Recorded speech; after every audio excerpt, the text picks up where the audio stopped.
أعوذ بالله من الشيطان الرجيم. بسم الله الرحمن الرحيم.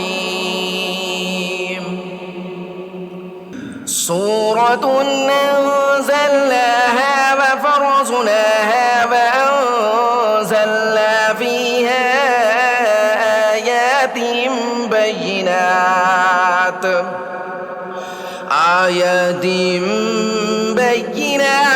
لعلكم تذكرون.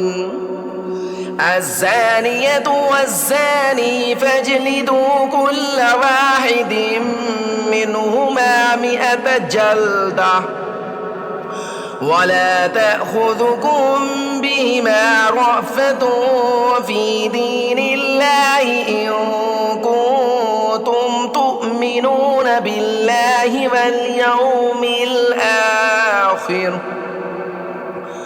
وليشهد عذابهما طائفة من المؤمنين.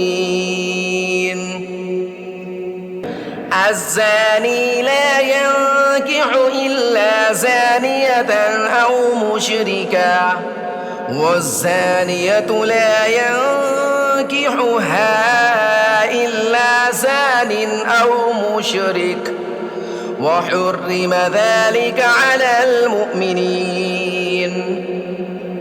والذين يرمون المحصنات ثم لم يأتوا بأربعة شهداء فاجلدوهم 80 جلدة ولا تقبلوا لهم شهادة أبدا وأولئك هم الفاسقون. إلا الذين تابوا من بعد ذلك وأصلحوا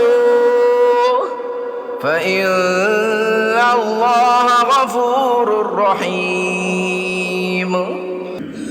والذين يرمون أزواجهم ولم يكن لهم شهداء إلا أنفسهم فشهادة أحدهم 4 شهادات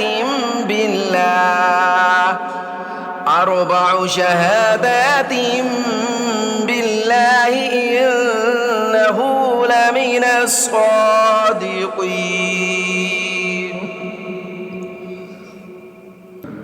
والخامسة أن لعنة الله عليه وكان من الكاذبين